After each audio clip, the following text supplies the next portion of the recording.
Hi, it's me. It's Polly. It's probably hard to tell. I'm sitting here in the dark for a couple of reasons. The initial reason is that I'm having a really hard time finding a place where I feel safe today. I just don't feel safe anywhere. Emotionally, I don't mean like I expect burglars to break in or anything. So I'm actually sitting inside a teepee. Believe it or not, I have a teepee in my house. And that's Tucker. Tucker's in the teepee with me. Yeah, there you go.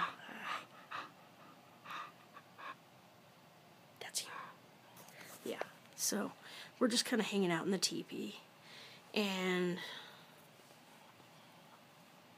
I don't know. I've been trying to do this for a couple of days, and I'm doing okay. I'm not struggling a lot. I'm struggling. I'm definitely struggling. My heart hurts. My emotional heart hurts, like it always does. It's a little worse now because today I reached out. It's only worse today because I reached out. And I don't even know that I was rejected. But I think that I might have been. On the other hand, it could have just been a technical error. I called somebody. I just had the nerve to do it, And it's somebody that let me say this first. Now that it's 2015, I made a resolution, and my resolution was that 2015 is going to be a year of healing for me. And what I actually believed that to mean when I made that resolution was that I was going to put all this pain that I've had, that I carry with me, I was going to put it on the back burner, so to speak. I was going to just set it aside and focus on things that don't cause me pain. And I quickly realized that isn't going to work, because it just has built up to so much, and I haven't dealt with it, I haven't dealt with it. So I quickly realized that 2015, which is going to be it's going to be a year of healing for me, is also going to have to be a year of resolution. Thank you. Resolution. Resolving some of these things, even if they don't resolve the way I want them to.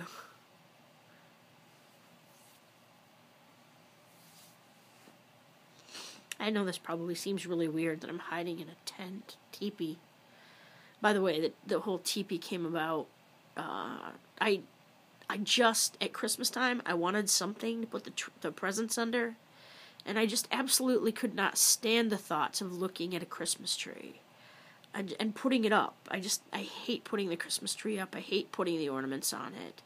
I suppose it'd be different if I wasn't alone, but I'm alone, and that's not fun. And actually, I've never enjoyed it, to be perfectly honest. At least now they're pre-lit. But I would fight with lights for hours. But anyway, I wanted something that was Christmas tree size and Christmas tree shape.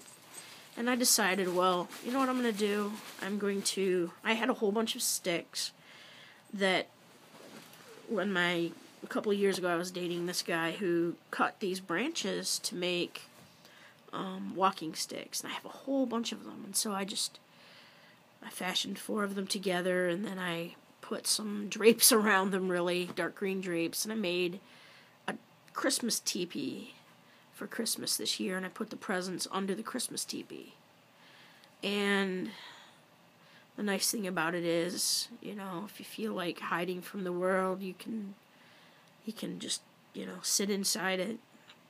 Tuck likes to come and lay down in it.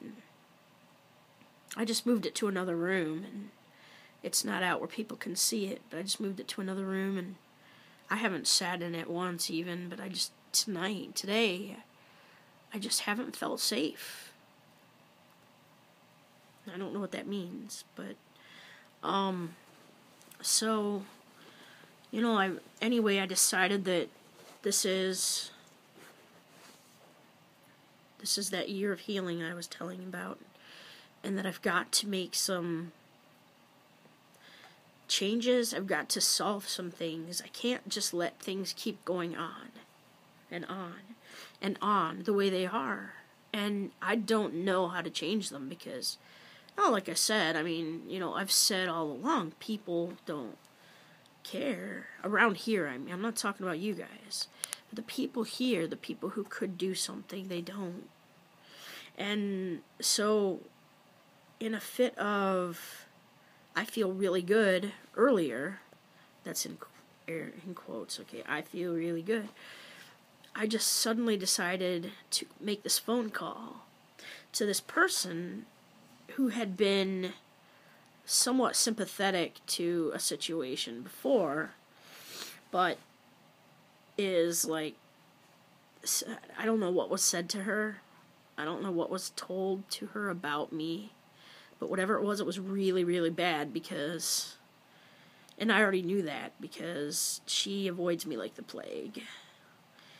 And so I called her, more for a procedural thing. It was really, it was just to ask her, in my situation, because I knew that she had been in a situation like mine once. She told me that. I said, what would you do?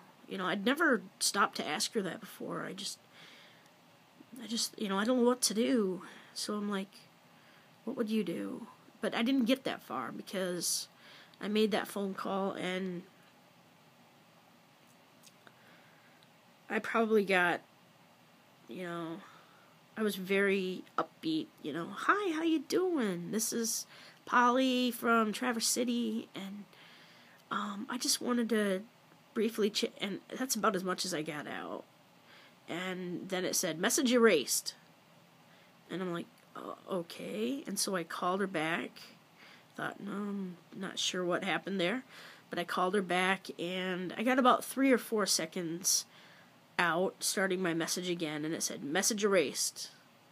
And that was the voice message, the guy, the recorded guy saying that. And I didn't know what that meant.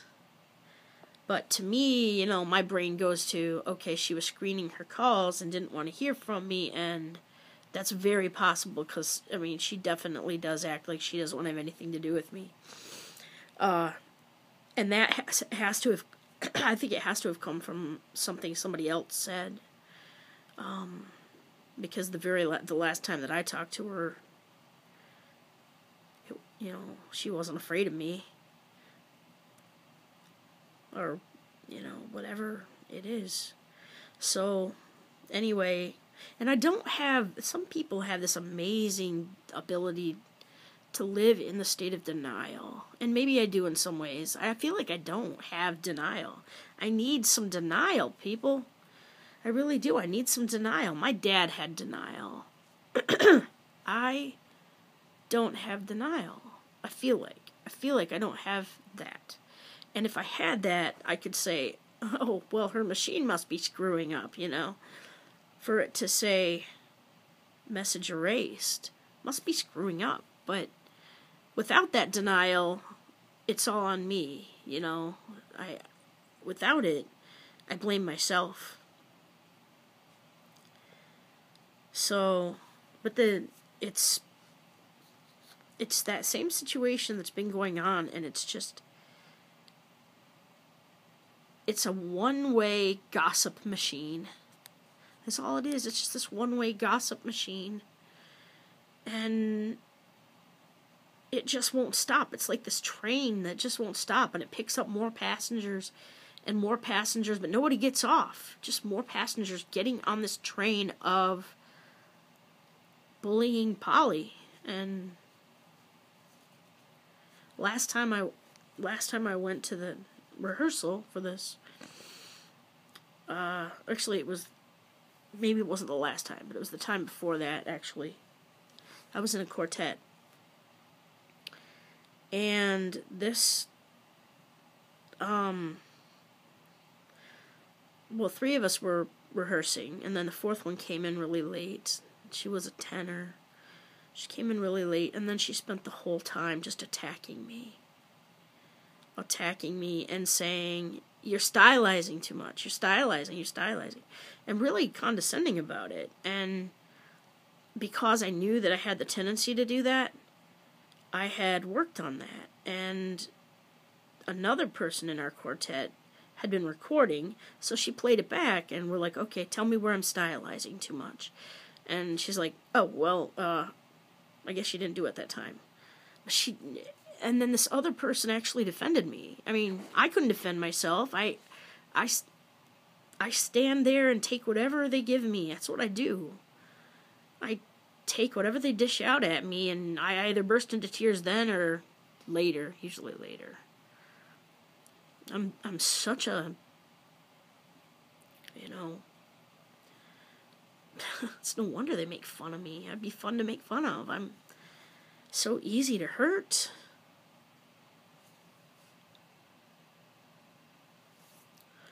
But she just, this other woman who was a baritone, she defended me, and she's like, "Why are you going off on her like that? What? She's singing. She's not stylizing. You listen to that, And this tenor is just arguing back at her, but she's just staring at me with this just hateful look in her eyes. I mean, I go to this place, and there are like 7 or 8 people who are just hateful to me, and it seems like they fortunately space it out, so they're not all coming at me at once, but she's one that just is just venomous toward me, and it hurts. Even though I don't like her, I don't respect her, how can I respect her? But it still hurts when people treat you that way. Like you're not even human.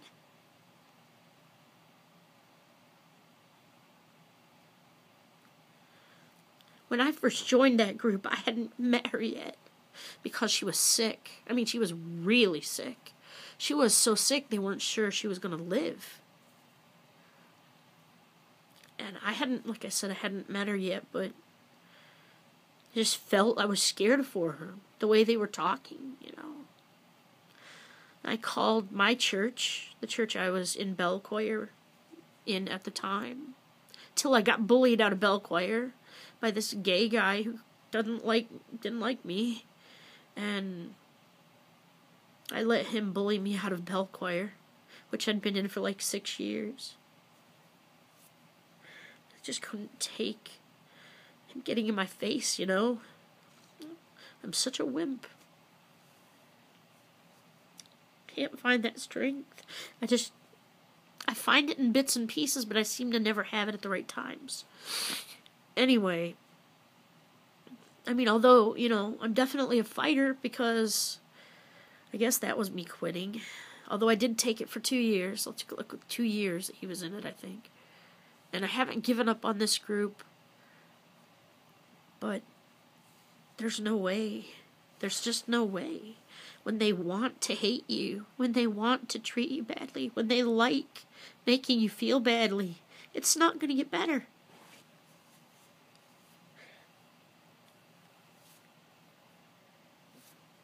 You know what's is I know that they've had a long history of being assholes. Everybody knows it. They have this reputation for being a group of assholes. And some of those people may be gone now, but there are definitely still a bunch of them in there. And then other people that just probably don't know what to do. But I think, when people say something, when they gossip about somebody to somebody else, people believe what they hear. I mean, we naturally believe what we hear. And I don't get to hear what's being said about me, so I can't defend myself. I'm not there, so I can't say, hey, that's not true. I've tried to defend myself at the few points where I know something was said that wasn't true at all. And I was told that I wasn't, and I went to individuals. I didn't go to the whole group, but I went to individuals, powerful individuals in the group, and I went to them and I said, this didn't happen. It's gone around the whole group, but this didn't happen.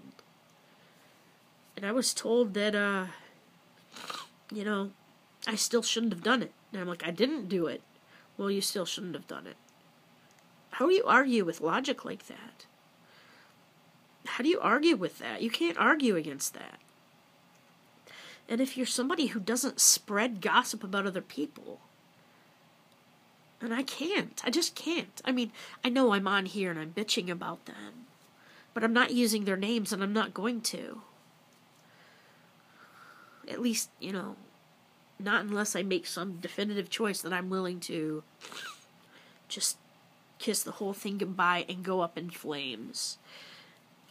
Because the one thing I don't want to do is let them win and let them get away with it and let them be anonymous.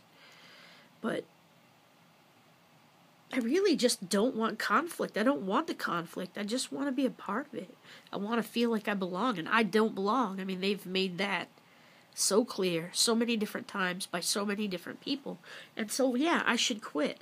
They obviously want me to. It's like, if I quit this group,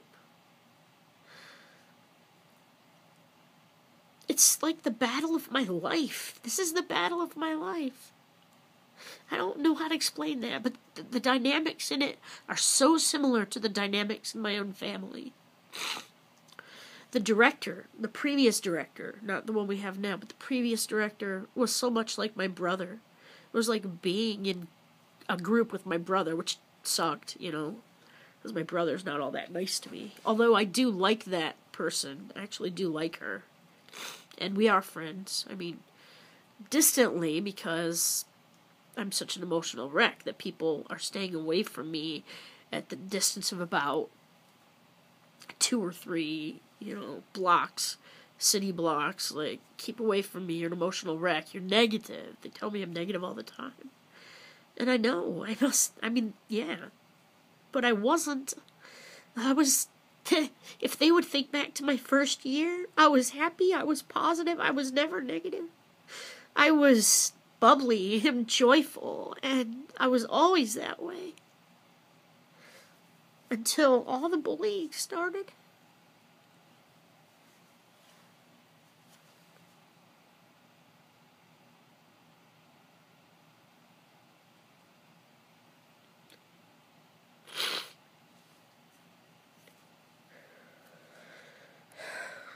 I just wanted to, I don't know, I don't know what to do. I mean, and then the director we have now is just like my mother, making me take whatever people dish out to me and telling me I just have to take it. Not helping, just telling me you deserve that. I mean, she didn't say that in those words, but my mother did, and she's just like her. I mean, that dynamic is just the same. And it's not fair for me to put my family problems on these people, but it's not fair of them to treat anybody, and I'm not the only person they've treated this way. I think I'm the only person in the group now that they treat this way. And once I quit, they'll go on to somebody else. They'll be somebody else. I mean, they torment me with things that they say. They humiliate me with things that they make me do. Pictures that I've had to have taken. Especially me. Rules are just for me. Forbidding me from signing up for the competition, which is coming around again, so this is why it's all coming up again.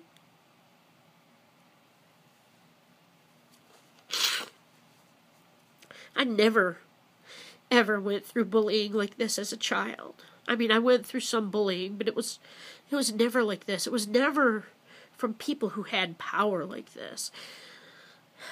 And had the reach to go way beyond their geographical location, you know, and it never was so absolutely infested in, you know, just one person tells another, and everybody believes this bad stuff about me. And I mean, I don't even know what they've said about me lately. I have no idea, you know. I mean, a couple of things got around to me that I heard about, and those couple of things I'm like, not even close to true.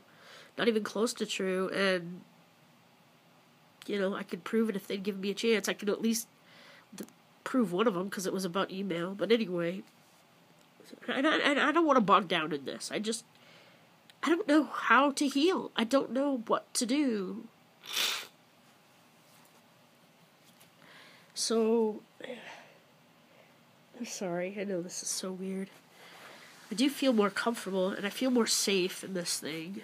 This TP. So I'll turn it on. You can see my ugly face. You get to see the teepee though, which is kind of cool. The light is really hot. This is actually why I didn't have the light on. The light just smells. I have very few lights in my house. I don't have enough light. But I have this little lamp I found. Only when I turn it on, it smells like it's burning. So I had to turn it off. But I can turn it on for just like briefly, you know. I can turn it on. Of course, now I can't smell anything because I've been crying, but here's the, let's see if you can see the top, oh, not quite, but like the 10 poles. I used 4 poles. Yeah. So, and Tuck he likes to climb in here and just hang out. This doesn't come all the way to the bottom. That's fine, I don't care. So anyway, it's real bright, but